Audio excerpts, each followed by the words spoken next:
let's get a couple experts up here with us. Greg Garza and Mark Bloom joining us right now.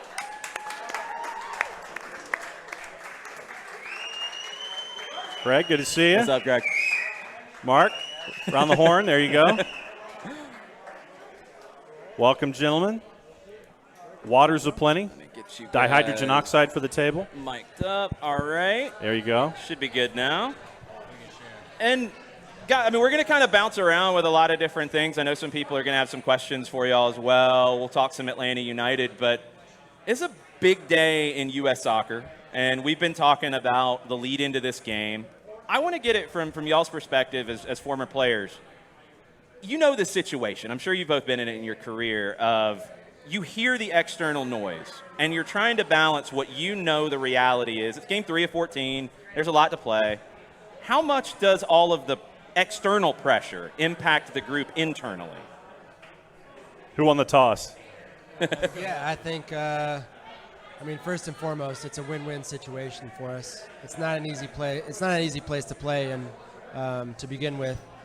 But at the same time, I think there's two sides of it. The pressure is on. We need to qualify for this World Cup. At the same time, this is the first time for us that we're playing 3 games in one stint. Yep. So it does build that camaraderie. It does build that relationship, within the team, within the locker room. Even though something has happened recently, but at the same time, I think that's a way to use as their benefit to look at everybody in the locker room, hold everybody accountable, say, okay, this page has turned. We need to focus on winning this next game. Mark, what about you? Have you been in this kind of spot? What's the feeling like? Yeah, I agree with Greg here. You got to use this, and they've been here before. They know the pressure. It's nothing new to most of them, and they've gotten to a point where they know they can win. They need to win, and it's in a sense, like Greg said, they've been together for a while now. This is kind of their team. And so they have a chance to prove themselves. And so I think they should be more excited than nervous about the pressure that they have. When it comes to compartmentalizing the noise, that's something as a professional athlete that I guess you learn over time. I know that it never necessarily is completely and totally compartmentalized. You still hear everything. There's still social media. There's still TV. You guys watch TV when you're athletes. How difficult is it to set that stuff aside and focus on the task at hand with noise around you, regardless of the situation? How hard is that, and how hard is that to get to a point where you're comfortable being able to compartmentalize stuff? Also, two sides of that as well. We're also in a me generation. So all those guys are on Snapchat, Instagram, TikTok, probably all day long, much more than our era of players were. That's the young generation. Those guys are on their phones 24 hours a day. So they're used to that. They're used to reading, positive or negative criticism on all ends of the spectrum. But at the same time, I think that Marky, Bloomy said it, that if you are there at that level and that high of a level, those guys are playing Champions League. Those guys are playing, things that most players have never even dreamed about before, or dreamt about before. So they know the pressure that they're dealing with.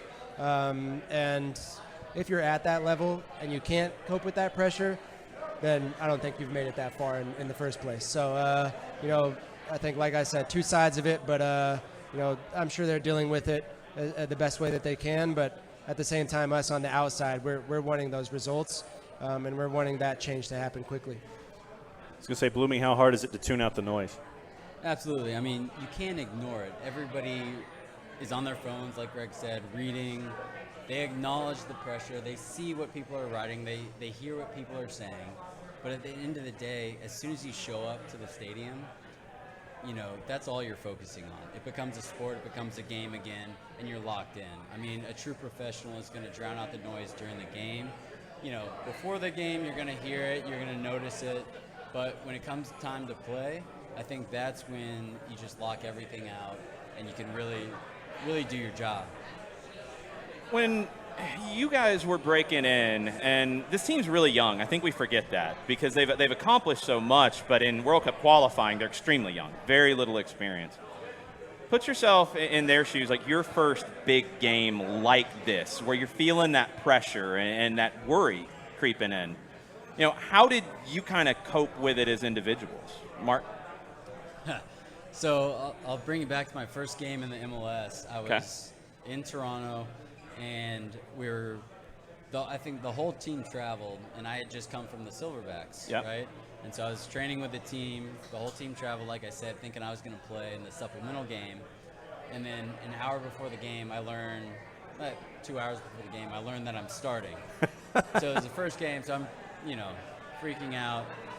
On my phone, trying to tell my wife, trying to tell my family, like, hey, I'm actually starting. And just thinking about all the things that can go right, all the things that can go wrong, thinking that this could be my first and last game, because if I don't perform, that's it. They took a chance on me to even be here. So if I don't do what they've expected me to do, game's over. My career could be over potentially. Got a nosebleed in the locker room. So it was just, I don't know. Wow. That never happened to me before. So it was clearly. So an anxiety nosebleed? Yeah, it had to be. Wow. But then, right, exactly. Not something else, yeah. But anyways, as soon as I got on the pitch, as soon as I started warming up, it became like I was playing a high school game, a club game, a college game. It just felt so real and so natural. So that was kind of that first real experience where that external noise of this is a big game. There's a lot of pressure for my career personally, and the way that you kind of handle it eventually is that it all boils down to it's a game. You've done this a million times. Just do what you do. What about you, Greg? What was the first game that you kind of remember having a feel similar to what the guys are going to go through tonight? I think even maybe my debut with the U.S. men's national team, but at the same time, it's a sense of joy, right? It's for those guys, especially for myself, and I'm sure all of those guys go through the same exact, mindset and the same exact process of thinking before each and every game. You're preparing yourself mentally, you're preparing yourself to cope with the pressure, but that moment right before the game, you look around and you see your surroundings, you see everybody that's with you on that same field, and you just keep telling yourself, this is what I work for, right? I am meant to be in this position. And I think that, throughout my whole entire career, going through some of the best academies in the world and learning from so many different coaches and so many different people that guided me that way, you kind of just keep telling yourself, and they've somehow brainwashed you into thinking, if you're there, it's for a reason, right? If you are there in that spot, in that moment, you have been trained to do this your whole entire life. If you fail, if you succeed, there will be those second chances. There will be those, future chances. But at the same time, you take that window of opportunity, you grab onto it, and everything else kind of falls into place. So then who was that first voice for both of you in your growth, in your career, that got you to lock in and start chasing? Who was that first mentor for both of you that gave you that push and that notion that, yes, I could accomplish anything that I set my mind to? Who was that first voice in your ear that helped you along so you could handle moments like we've been talking about here these first couple of weeks? So I think for me, it was one of my club coaches early on. I think I was U13, guy named John Regan. He had played professionally, and he was just one of those coaches that really believed in me, and he trusted me, and so he wanted to challenge me. So he was a coach that maybe I wasn't afraid to make mistakes. So I think one of the toughest coaches to play for is a coach that you're afraid to make a mistake in front of, because that's what the game is all about. Especially at 13 years old, you're going to make a ton of mistakes. You're going to fail often. And so to be in front of a coach that's going to kind of accept those, but still believe in you, and so that was a big push in my soccer career, where I kind of got comfortable in my own skin. I got more confident in terms of taking chances, taking risks, And that really escalated my soccer career. And I still remember it to this day. I mean, it's amazing how crucial a coach can play in a young soccer player's life. Greg, what about you? Who was that first mentor for you? Yeah, I think my trajectory as a player and as a youth player is much different than the average American kid. I think leaving home at 12 years old to a foreign country and going through a much different process, but the person that allowed me that opportunity to seek that dream and have those aspirations from such a young age was a Brazilian coach who, rests in peace, but got to see me flourish and got to see me become that professional player. This is a guy who played with Pelé, was idolized in Brazil, and saw me at a very young age of 8 years old play, and sat me down at 11 years old. His name is Teodoro Santana, and sat my parents down at 11 years old. I still played baseball, still played soccer, and just really sat us down and said, look, if this is truly your dream, and I really see a God-given talent, but there's so many other, key components and key points and so many different aspects of how we need to, really mold yourself into thinking, that professionalism mentality, right? And that's why I made that decision to move to a different country and see so many different other areas beyond soccer of what my talent was, but learning things on and off the field, and kind of looked at him and saw his career and saw how he was idolized, but also learned from him and the things not to do, which I think is so important in today's world. You speak of the national team, you speak of these guys, their life is a microscope, right? They're under immense amount of pressure. They're looked upon in so many different other areas, and it's always about making those right decisions. It's not only about the God-given talent, right? That's only so much. But to have someone that can really, truly guide you to, in so many different other key points and aspects within the game that surrounds the game, I think is so important. And, we had that opportunity to have those mentors. Not every kid has those mentors. I think that's a super important thing in today's world. And I wasn't as pressured at 12, 14, 15, 16 as kids today. Yeah.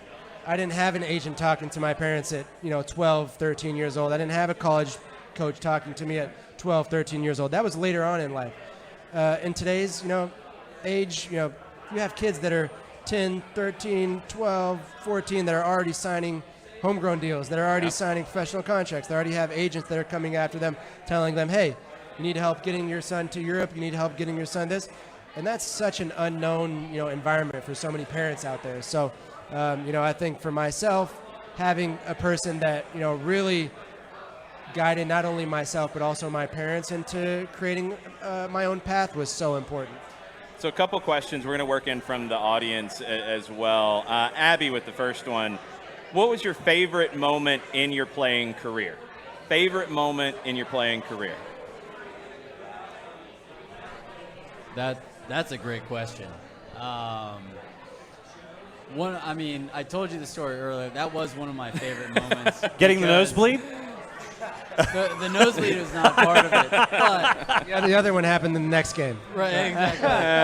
But that first game where you're thinking, you've been telling yourself that I can play at that level, I can do that, and then, somebody says, here's your shot, and then you line up, and then Thierry Henry, who's in the league at that moment, lines up and stands right next to you, and you're guarding him the entire game. And, thank God he lost a step or two, and then having one of the best games I think I've ever played, to kind of cement my career in the MLS and kind of even have a career in the MLS. So that was one of my favorite moments, but also one of the funniest as well. I mean, was that almost like an out-of-body experience for you, playing like you did that night against Henry? It was, yeah. It was crazy because you're watching him on TV as you grow up, and you're idolizing this guy and just how good he is, and then to see him in person in the flesh right next to you, and then to see his ability, the vision that he has on the field. It was truly incredible. It really was. Like you don't see many players like that, let alone play against him. So it was a out of body experience, like you said. Okay, Greg, what about you? Yeah, there's a couple. I'm sure the answer they're looking for is lifting the trophy in 2018. There's but that. That's a great one, but honestly not my most cherishable moment. That's a great moment of my career and something I will remember forever. But I think experiences for me are where it's at. You know, you learn so much with the experiences that you have within your career. I have two of them. One of them is that debut with the national team, and just, you know, I think stepping onto that field in Czech Republic and going through my whole entire journey of making it there. Yeah. You know, it just all passed right in front of me. Of my very first U14 national team camp while I was 12 years old in Boston, Massachusetts, and playing every single age group of every single youth national team, being involved in the Olympic team, not qualifying for the Olympics, not qualifying for the U20 World Cup, but being able to play in the U17 World Cup. Just so many different moments that really just flash right in front of my eyes as I stepped onto that field as a sub. And that's probably one of my most cherishable moments. There's another one. I just spoke with a magazine a couple of days, and you know, I think I can go back and tell you the amounts of players that I played against, Ronaldinho, so many other guys that you can say, wow, I really played against these guys. Yeah. But there's one guy in particular that nobody knows about that I played against, and I left home at 12 years old, moved to Brazil, and there was a left wing. I only played left back when I became a pro. I was always a number 10 left wing my whole entire youth career. But there was a left wing, and his name was Danilo, and he played on Sao Paulo. When I was on the youth team at Sao Paulo FC, they ended up winning the Copa Libertadores that year while I was there. So I got to witness those games with, you know, them playing River Plate, Boca Juniors at the stadium. You know, I still have broken pieces of the stadium that, you know, the Argentina guys, you know, Argentinian fans were breaking off, you know, wood off the stadium and Sounds about throwing right. at fans. And so I got to live that at such a young age. Yeah. And he was the left wing on that team that won the Copa Libertadores. And, you know, 12 years later, I win the championship with Tijuana. We draw Corinthians in Copa Libertadores. And I play against Corinthians in that first game. And he is playing with Corinthians. He is 39 years old. And I get the chills just talking about it. After that game, and I used to watch the first team train at Sao Paulo. So I'm this 11, 12-year-old kid that's watching one of my idols play with the first team with Sao Paulo. And then, you know, 12, 13 years later, I am playing against him. And so after the game, you know, speaking Portuguese with him after the game and saying, you know, I was in Sao Paulo, 12 years old, with the youth academy. You were one of my idols. You won the Copa Libertadores, and I get to share that same field as you.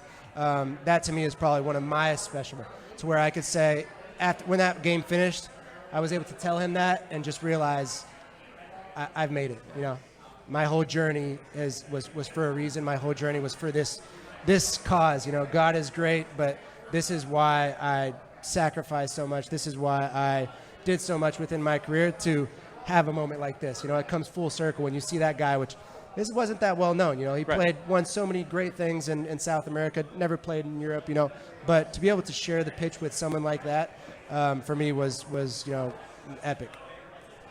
That's incredible. That's very cool.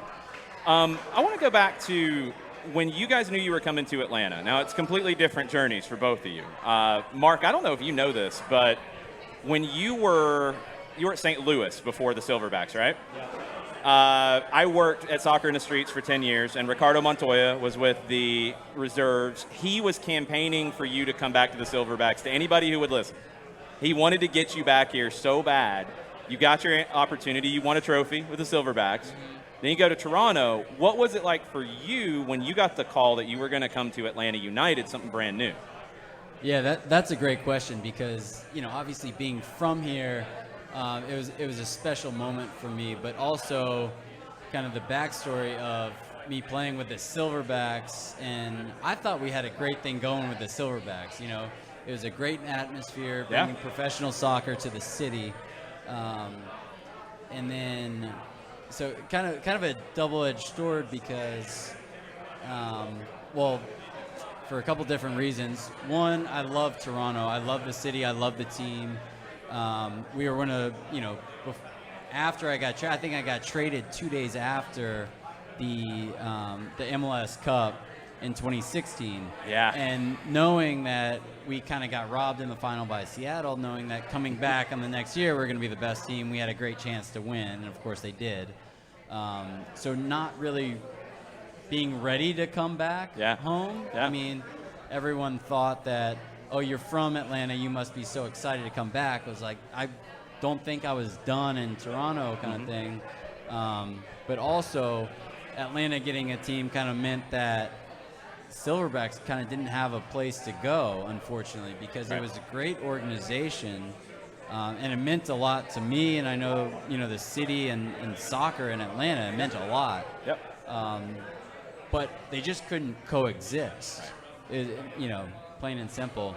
But then after all of that, you see how amazing of a job that they did in terms of, the ownership. They put the money in. They took the time to get a guy like Darren Eales and Carlos and Tata and the young South American players mixed in with the veteran American players, knowing that there is something very special happening here. And so for that, I'm forever thankful that I was a part of it, and to see what it's turned into today. And of course, I leave and they win a championship. So I think that's my MO. Man, 2 years in a row. Wow. What's up with that? Greg, what about you when you got the call and they found your cell phone and they hit you up and it was like, okay, here's the deal? What was that like? Gosh, for me, mixed emotions as well, because I think I was at a point in my career to where I honestly didn't know if my soccer career was going to flourish any more than what it had. I had gone through major hip surgery. So this was, I hadn't played for a year and 2 months, a year and 3 months. This was my shot at revival. This was my shot at, reviving my career. And it was, I was playing at that top level within Mexico. They had just passed a new law to where you could only have 12 Mexican nationals. And if you got your Mexican passport after 18, you were considered a foreign. At Tijuana, Piojo, the ex-national team coach, was the new coach there, and we had like 15 foreigners. So for me, coming out of injury and not being in those plans, I would have signed with anybody. So Atlanta to create that opportunity for me was great. I had absolutely no idea what to expect, and I think that's what I tell everybody I tell everybody this story as well. I remember getting here in Atlanta, meeting, I was actually at January camp with the national team, then got back when you guys only had a couple more weeks left in their preseason. I remember right before the Chattanooga game, which was completely unexpected as well, seeing so many people there as well. Yeah.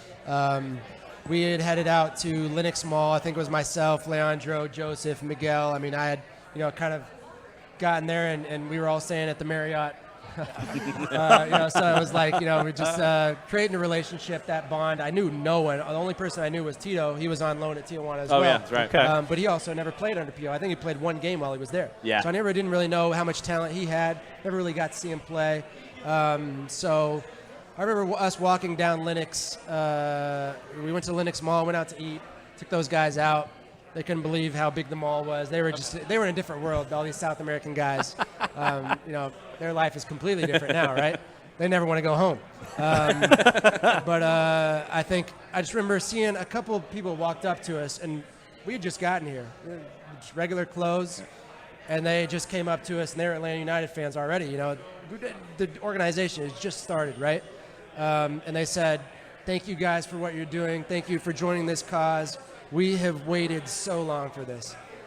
I just thought in the back of my mind, I was like, you know what, this is, not to hate on New England, not to hate on some of these other professional MLS teams, but I'm just thinking, what are these guys thinking, man? We're going to get, 50,000 the first game, 60,000 the first game. Then after that, we're going to get 6,000 a game, 5,000, 2,000 a game.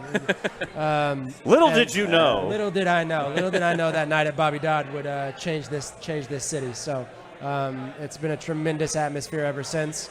But, this city is to thank, but also I think just the people that were behind that initial project, they knew what they were doing. They did their math right.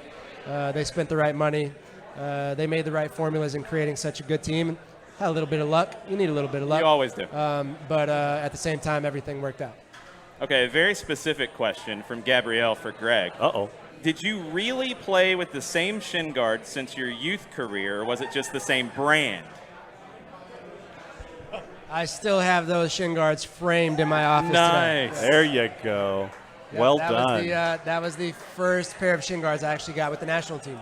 Oh, wow. Yeah. So I was 12 years old, got those in Boston, my first camp with the U.S. U14's men's national or youth national team.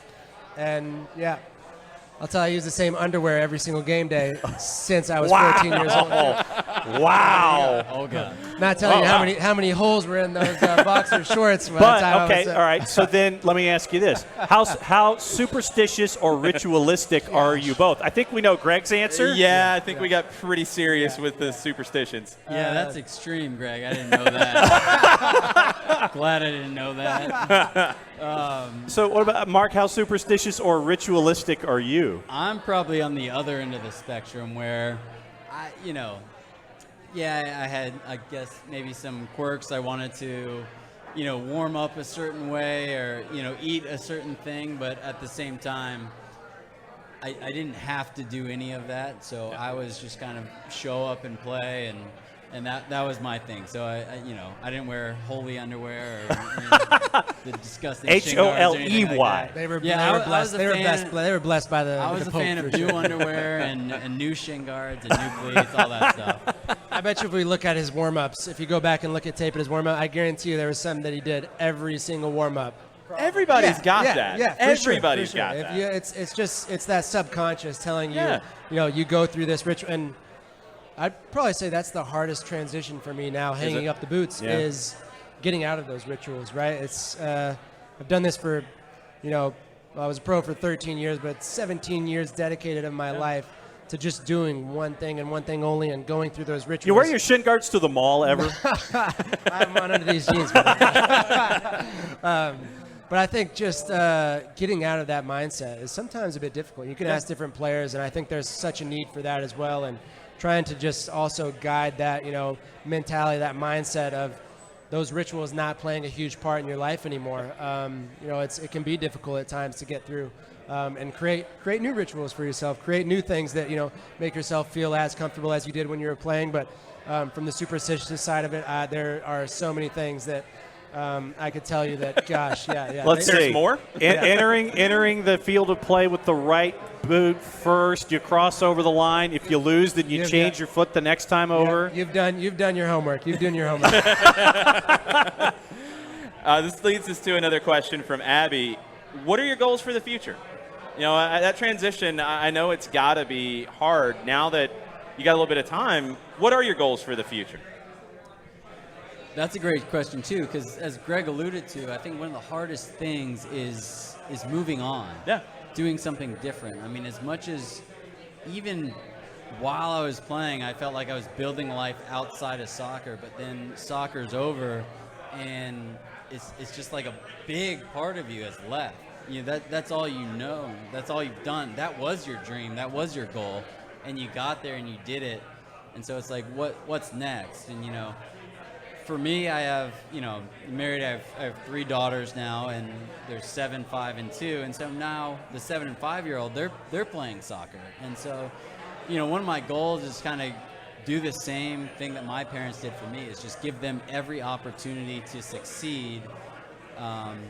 Whether it's in soccer, whether it's ballet, whether it's in school, whether it's in the arts, whatever it is, just provide that opportunity for them, for the next generation. And, as well as, the coaching with Georgia Alliance that we're doing too, that's a big part of it, is giving back to the sport that gave me so much.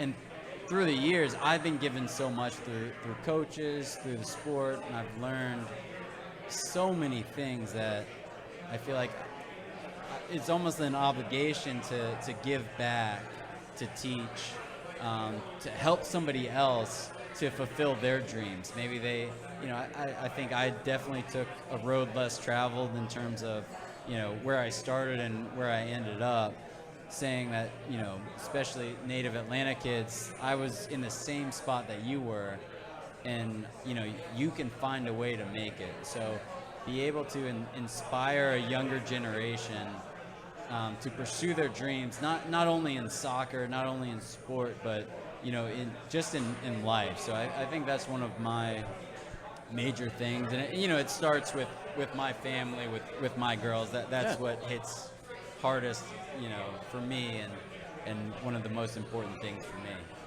What about you, Greg? Yeah, I think Bloomy said it all. That's all you need to know. I think as a family man as well, having 5 kids of my own as well, and just knowing that everything that you've lived for is now for them. You get to follow their dreams and live for their dreams as well. I think Georgia Alliance is a great way for, especially for me, finishing my career, abruptly and so quickly, and having them open the doors for me, to continue to give back. Like Bloomy said, that's the perfect way to put it.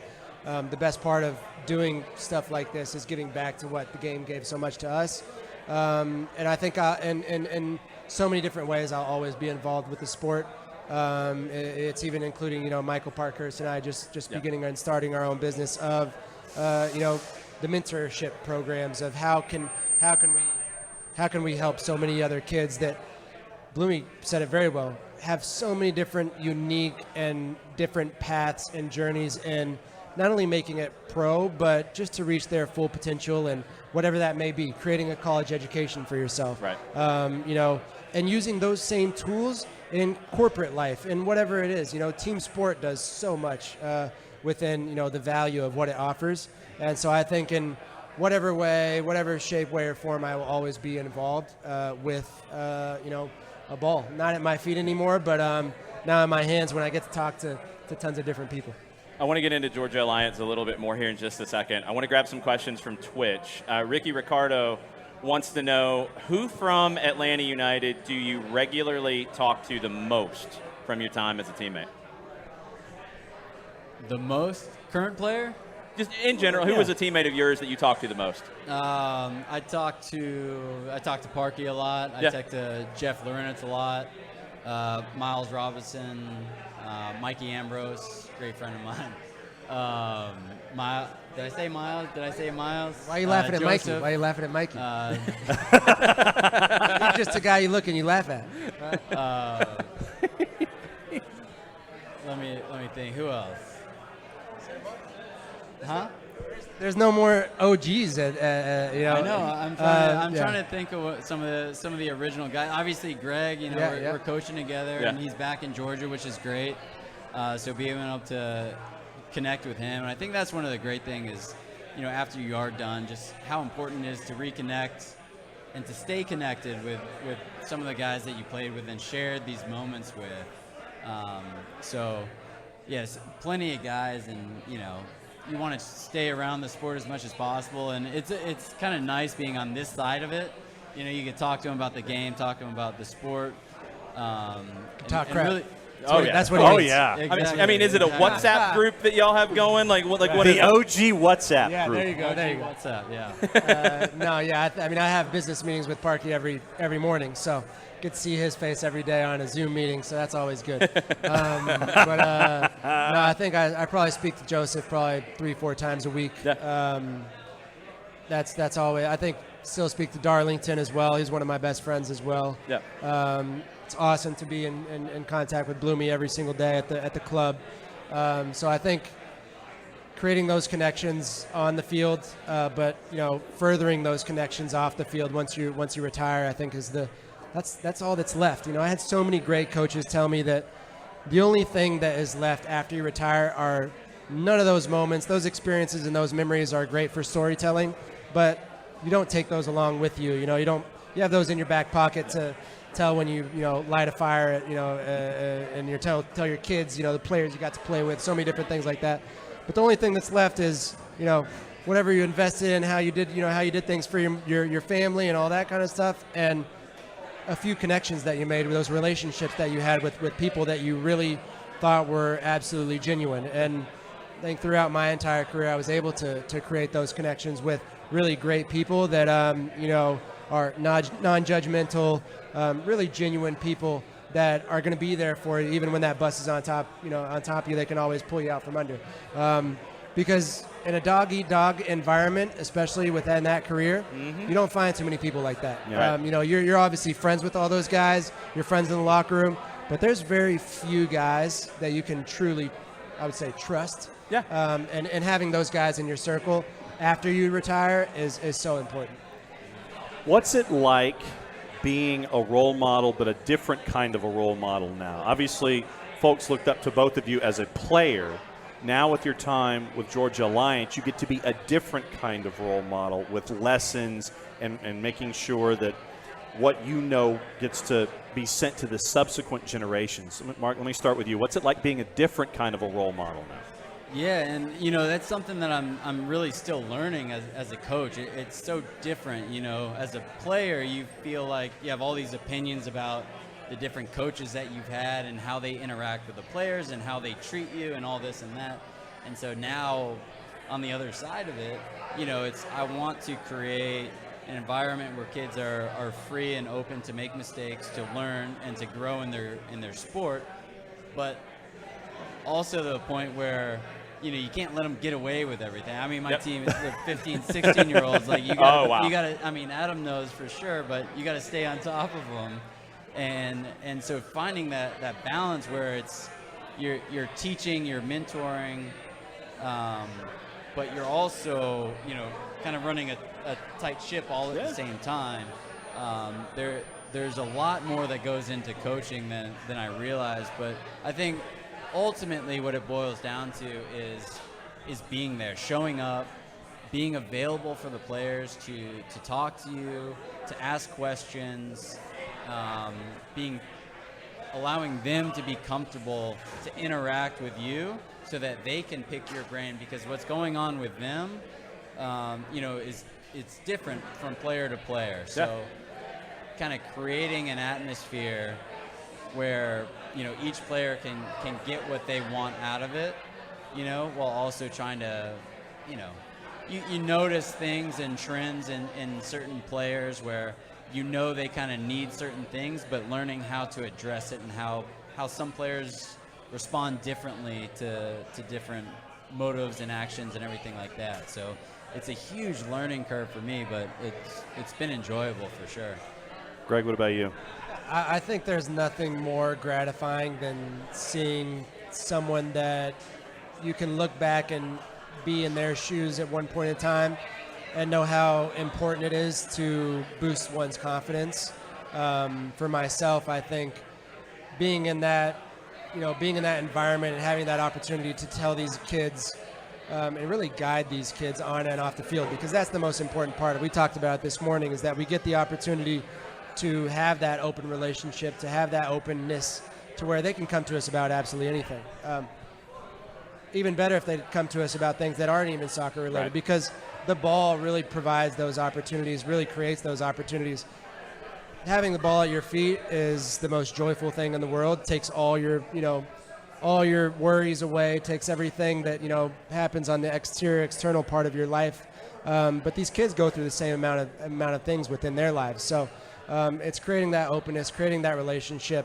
And I think that's the most gratifying thing to me, is that as I was a player, these are things that I was already doing. I was already an ambassador for troubled children, already, you know, an ambassador for the unified team. And I get to continue to do those things now that I've retired, and even dive deeper into things that, you know, I'd probably had to focus more so on my own career, and now I get to even dive deeper into creating those relationships and creating those bonds and tightening those bonds even further, and allowing these kids to have that openness, to have that freedom to come to us in absolutely any circumstance or whatever situation. How did everything come together with Georgia Alliance? And tell us a little bit more about the club. Absolutely. And we have somebody else who can help with us right here. Sure. So Georgia Alliance started 3 years ago. Joey Seifert, who's somewhere in the room, is our academy director and was a big draw for the organization. So Joey and I put together the organization after the club we were previously working at was merged with another club. And within about 6 days, we formed our organization and had about 120 kids and have grown to over 200 now. We train in Smyrna. And we train from the youngest age groups, 6, 7 years old, all the way up to U19. We have a really wonderful staff. About 2 years ago, first year I wrote Bloomy in. We had a business meeting lunch, and I turned that into to tricking him to coming out, and we've gotten him more involved ever since. Until last year, we moved him into taking over a team. And then this past year, we were looking at registrations, and this kid's name comes across, and the last name's Garza. And we said, so we call Bloomy and say, is this Greg Garza? And sure enough, it was. So I think it was pretty cool that Greg actually picked our club to put his kids, to enroll his kids in. But I will say this, one of the things that I think sets us apart is not just that we have these two guys that are former pros, but we have two former pros that are absolutely wonderful role models for our kids. Because not every former pro fits that mold. And then think about the amount of damage it would do if you had former pros that were not great role models and you're pointing at them saying, look, they made it. So every day these guys are out there, we get to say, look at how these guys, they're good, honest guys, they're hardworking guys, they're great fathers, they're great role models, and you can do all that and be a professional. So that's probably the most wonderful thing about what we have going on right now. But I think of it all, because we're a small club, we know everybody. And it's a really wonderful family atmosphere every single night out there at the training grounds for us. And our kids are accomplishing amazing things. So, that's been really exciting for us. I got a few more questions I want to rope you guys into. They could get a little off the rails, so I'm going to warn you. That's what we're here for. That's why we hung up the boots, man. Exactly. There we go. But halfway through the show, we always have to try to pay some bills. And you saw from the light going out, we need to pay some more bills. So... Also, I think this might be helpful, John, because as we've learned, Greg might need to know one of our new sponsors. That is true. Might need to get to know them. True. And Scott, do you have the other read? I have our newest read. Do you have the copy of the older read? I have this one. 30 seconds. Well, I know, but the other sponsor. Are we doing? But yeah, that one. Oh no, I have one of the sponsors. There you go. Yeah, thank you, Abby. Thank you, Abby. Are you ready? Yes, I'm ready. You sure? Yes, I am. People are going to judge. Of course they are. You know right. what? Maybe we should have Greg or Mark read it. No, you're reading it. You're not going to make our guests do that. Oh, come on. Are you looking to score odor-free, clean, fresh air in your home, car, RV, or boat? Realtors and property managers trying to sell or rent a home that has a great location but smells worse than Greg Garza or Mark Bloom's socks after a game. You could have went a whole different direction there. Or a shin guard. Still could have went a different direction. Here's how you can give a red card to bad odors left behind by cigarette smoke, pets, and food with Eliminize service. Eliminize offers customized, eco-friendly solutions to bad odor problems. Go online now to eliminize.com/Atlanta for a special offer. Eliminize service for odor-free, clean, fresh air. Nicely done. Thanks to Eliminize for being our eliminizers here at SDH. Yeah, we're going to have a segment with Eliminize coming up on Monday. Yes. But we also have our old friends Toka Football. Why, yes, we do. So I have a second question for you. Do you have a young soccer player in your family? Have you ever considered private instruction with a professional instructor to take your player's game to the next level? Toka Football has 4 indoor soccer training centers in the Atlanta area. Our trainers utilize innovative technology in a fun environment to help improve your skill and decision-making. Give them a try. SDH is partnering with Toka to offer our listeners an opportunity to check out their revolutionary and fun Toka soccer training method for what cost, Jason? Free. In all capital letters with an exclamation point. Book your free session now with the promo code DH at tokafootball.com/program/Toka-training. You can also go to the soccerdownhere.net website and use the click-through ad that we have there, tokafootball.com/program/Toka-training. All right. And since we have the two of them sitting up here, a reminder about the raffle this evening. Thank you. And this is where Scott Flood comes into play. Once again, $5 a ticket. You can get 3 for $10. We have all of this cool stuff behind us. We have 2 Atlanta United jerseys. I'm not going to mention the Independiente Medellin stuff because I'm taking that home with me. And a flag that has been autographed by 2 individuals that are sitting off to our left. Those two right there. Once again, yes, and they'll sign the jerseys. So once again, we've got jerseys, we've got Independiente Medellin stuff, we've got the Atlanta United Founders member flag signed by Mark Bloom and Greg Garza. $5 for one ticket, 3 for 10. See the gentleman with the soccer down here cap and the free beer T-shirt, Scott Flood. He will be our wrangler for the lottery this evening. Proceeds helping out Georgia Alliance. Shannon out there has the tickets in the back. So there you go. There you go. Also, if you are getting hungry, the breaded pig is outside. And they are amazing. Highly recommended. The breaded pig is awesome. Check them out for dinner. Speaking of food, we had a really controversial moment on the show this morning, guys, and I want to get your opinion on this. Jon angered Tara a lot. I did? She wrote in all caps. She's yelling on the paper. Is this the pimento cheese reference? Yes. Okay, all right. The question for Jon was, why don't you like pimento I just cheese? don't. This doesn't do anything for me. Pimento cheese. Opinions. I got a high opinion of pimento cheese. Okay. My father-in-law is an incredible chef. Pimento cheese dip sets the mood right. Okay. I'm all about it. All right. I eat absolutely anything, so. Jon has weird food takes. You'll learn if you listen to the show. Yeah. I'll stipulate to that. Yeah, they're odd. Let's get into this one from Colin, and this takes us over to England. Talking about coaches potentially in trouble, Colin asks, if Arsenal lose at home to Norwich, will Arteta make it out of the parking lot before being fired? Wow. Did he mention they're getting relegated this season? Man. Last in the table currently. Man, Arsenal fans tearing up their Greg Garza jerseys. No. I mean, I still have my Henry jersey. They could bring probably Henry back to play, and they might do a little better. They might. It's true. It's tough, though. I mean, and you guys are getting started in coaching. Like, Arteta, my opinion about Arsenal is I don't think they have enough talent to compete at the level people expect them to. I don't think it's on Arteta as much as it's on the people above him. I think you need that blend of experience along with young talent. They have so much pressure on young kids to perform, and sometimes that's a difficult thing to do. Look at England in the final. There's your example right there in the England in the Euro final. So I think, gosh, those guys are in a different ball game than anything we've ever been in. So it's hard to comment, but yeah, I'm sure they can turn it around. They just need to do things right. I think Arteta will stay.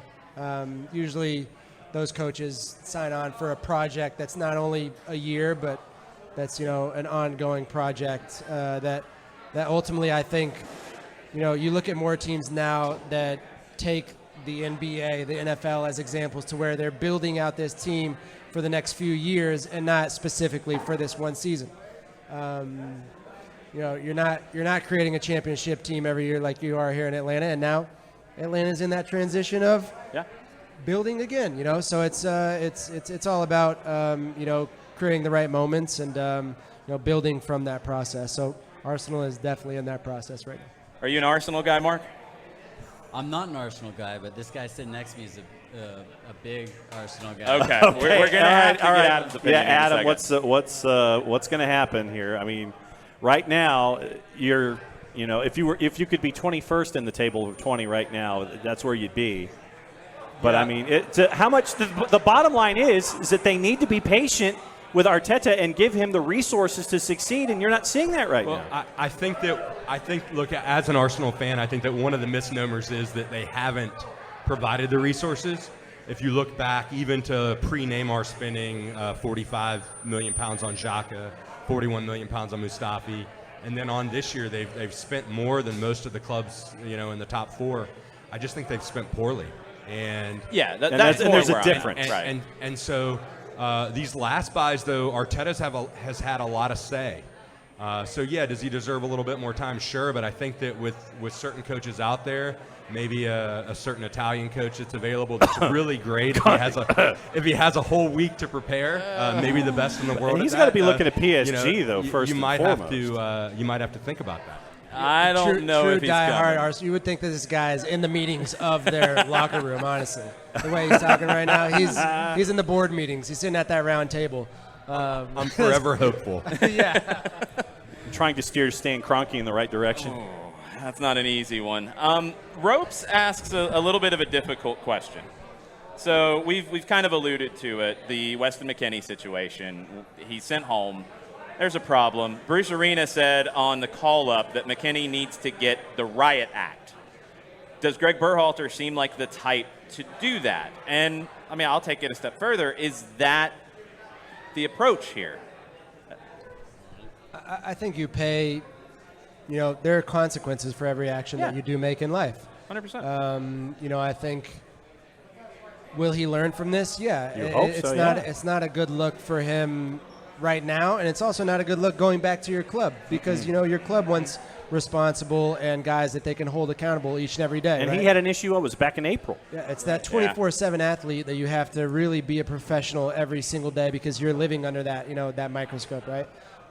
So it's a difficult one. I wish him the best because we truly need someone with his leadership and with his caliber to play tonight.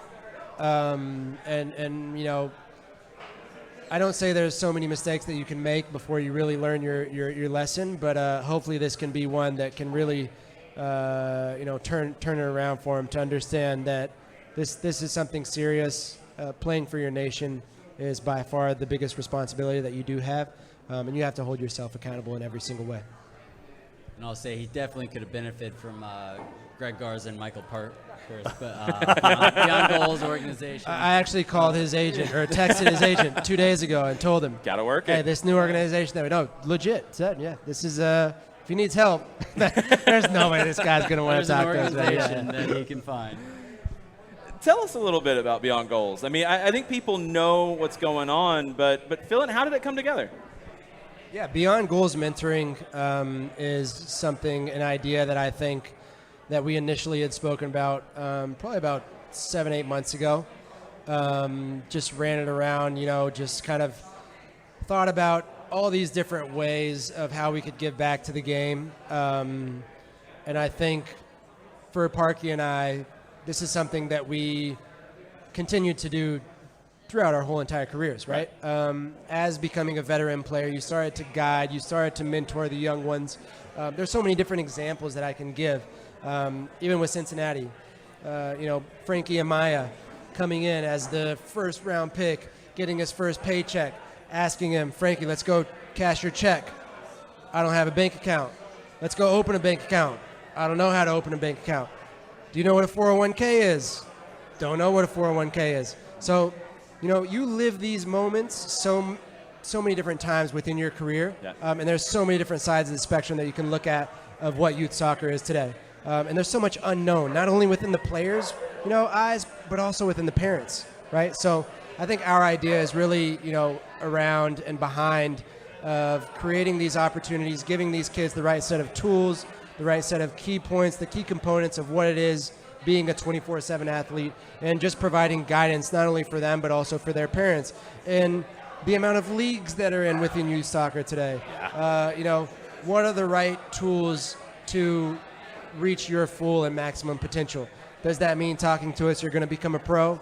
No, but we live that every single day, and we can at least guide you in the right direction of whether it's nutrition, whether it's past experiences that we've been in, the wrong decisions that we made, the right decisions that we made, fitness level, prehab, post-rehab, so many different key components of what it is to live and hold yourself accountable at the highest level. And like I said before, there are so many kids these days that deal with so much more pressure than what we dealt with in the past.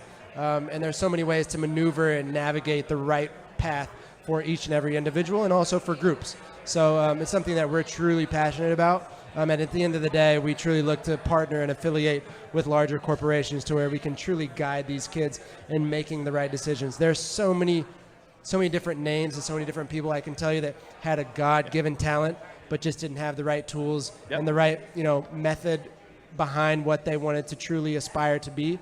And there are so many people that I could go to today and say, I really wish I could have changed your trajectory. Or those people are going to be 25, 30 one day, and they're going to say, what the hell did I do wrong? You know, becoming a pro at an early age. I didn't know how to maneuver that. I didn't know how to navigate that. So many different situations that we lived as professionals and that we learn from. You gain these experiences. And just a way for us to give back in all those different ways. Awesome. I can't wait to see that grow. We're going to talk more about it on the show as we go. I got one more individualized question for each of you. I'm going to start with Mark. What I've learned over the last year is our fan base who listen to soccer down here but are huge Atlanta United fans despise Toronto. They hate Toronto maybe more than anybody outside of Orlando. Like, are you okay with this? I honestly didn't know that. I'm the same way. I didn't either. I went to that game where we won. Yeah. Maybe it was one of those. It was the Wednesday night a couple weeks ago. Yeah, that was my first game back. Maybe it was, they're the big dogs on top at the time, and then Atlanta United comes in like, who are you, and then kind of takes over all of a sudden. But so I did not. There's a lot of hatred for Toronto. But, yeah. That's a city that I love, and a lot of the same guys that I played with are there. So yeah. I have a soft spot for them for sure. I would say one thing I do want to point out, and I don't know why we do it as a crowd. But I think I know where this is going. Booing Michael Bradley every single time he touches the ball pisses me off. Thank you. I've said this and yelled at people for a long time. He is someone that has been an image and someone that has carried the crest so far within his career. And by far, in my whole entire career, the most professional, dedicated, best human you can play with and a leader on and off the field. I think he is that guy that every single young athlete or every single young pro is coming into a national team camp or even playing with Toronto. Right. You look at him and say, I want to be like Mike. Right? But he is creating that, environment of being a 24/7 athlete. He is a great mentor on and off the field. So I don't despise the people because I that's a very strong word, but people people from Atlanta, please stop because just because we didn't qualify for the 2018 And I think that's World the Cup. base of the It argument. is, yeah. So then every time Brad gets the ball, we need to boo him too. Are we doing that? He's on the team. I've wondered where the others didn't get booed. So it's that's just in my mind. It's so wrong to do because he has carried the crest. Yep. Even though Brad wasn't the starting goalie, or even he was a starting goalie within that moment. You also had Tim Howard back then in the day, but it's very frustrating to see someone like that, not only of his caliber, but also of the amount of respect he has given this country. Yeah. Look at our 214 run in Brazil, man. This guy was all over the field. He sweats, bleeds, does everything for this country. And I think knowing him personally, you obviously know him even more personally than I do, but to share the same field with him, to play with him on the national team, to know his personality, to know his leadership skills, it's just, in my opinion, Atlanta, please change your mindset. Understand that this is someone that has done so much for this country. Yeah. And that's the greatest thing to play for your country, right? Yeah. We weren't going into that stadium, not qualifying for the World Cup, telling ourselves we're not going to qualify, right? Even though it was a disastrous moment for our country, every single one of those guys feels that just as much as the fans do. So to have those repercussions for him, I can assume, because I think it happens to him pretty much every single stadium he does go and play away.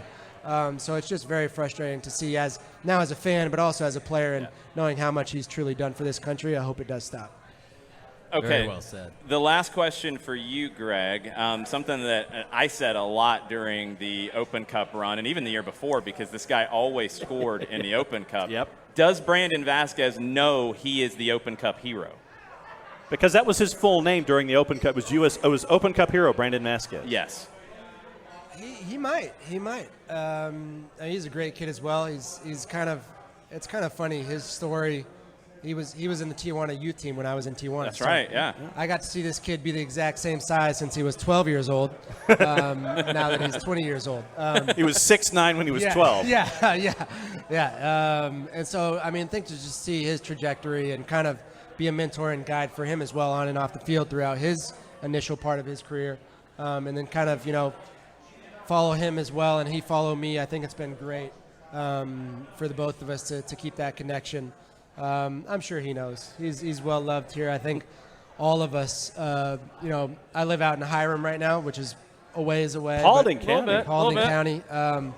But, I'll be at the Target, at the Walmart, and people will stop and be like, Greg Garza, what are you doing in Hiram, Georgia? That accent was incredible. But every time I'm in East Cobb or every time I'm in close to the city, you feel that love and you feel that, my mom's from Texas, so I can pull that out at any time. There you go. Well done.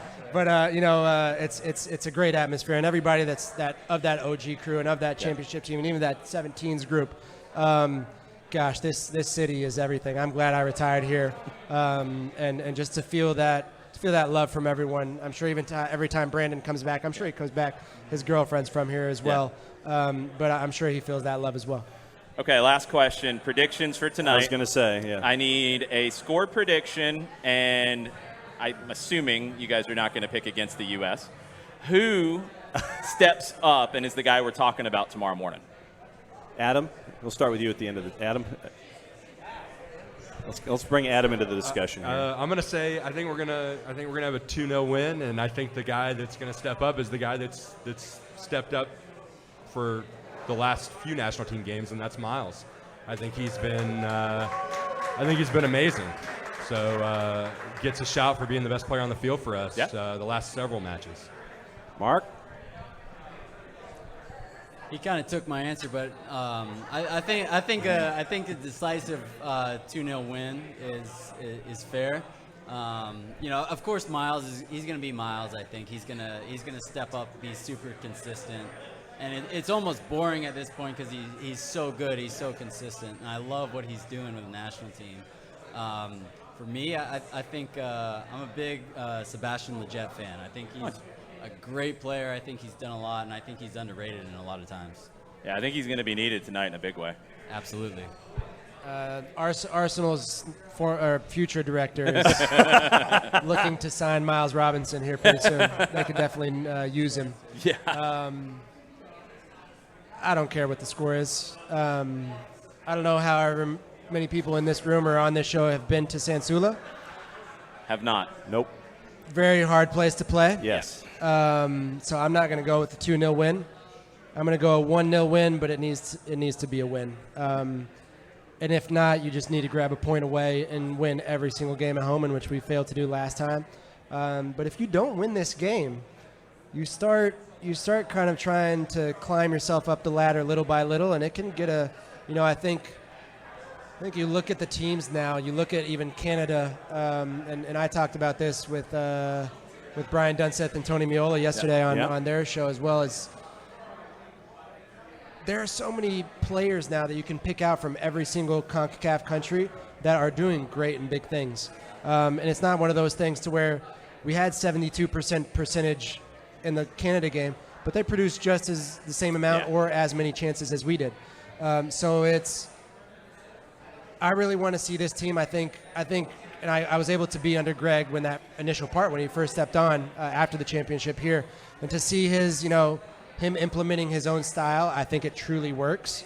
But one thing I want to see, and Parky mentioned it yesterday, is how do you create a plan B, right? How do you create something to where keeping possession is great, but not creating too many chances and not creating that depth in behind is something that needs to change. And you can't rely on Christian to do it himself. Can't rely on Sebastian to do it himself. Miles can only do so much in the back end of the field. So how do we start continuing to create those plan Bs and create that depth in behind and changing the game plan sometimes to where it can work? And hopefully we can figure that out today, because we haven't in the past two games. Guys, first off, we kept you for a long time. Thank you for taking the time out for us. Thanks for all the stories. We really appreciate it. Greg Garza, Mark Bloom, Adam, Georgia Alliance. Thanks for coming out. Thank you, guys. Absolute pleasure. Thank you for having us. It's a pleasure. Reminder. $5 for one ticket for the raffle tonight. 3 for $10. You have the chance to grab one of the 2 Atlanta United jerseys, the Independiente Medellin package. You can't win it. Scarf and the warm-up, and then you have the Founders member flag that has been signed by Greg Garza and Mark Bloom. So once again, 1 ticket for 5, 3 for 10. Great cause to help out our friends at Georgia Alliance. Once again, Adam Beckman, thank you for coming on with us, and Mark and Greg. Good to see you guys and see what you guys are up to. Thanks for being a part of the show tonight. And remember, raffle, while it's here, see the gentleman in the hat, Scott Flood's project right there. Free beer, the T-shirt, the hand raised. That's where you go to get your tickets. 1 for 5, 3 for 10. Fantastic stuff. Perfect. Thanks, guys. Thanks, guys. Appreciate it. Be good. Good to see you. Mark? And I'll get you some medicine stuff. See, there you go. Oh, that's tremendous. Very nice. Very nice. Very nice.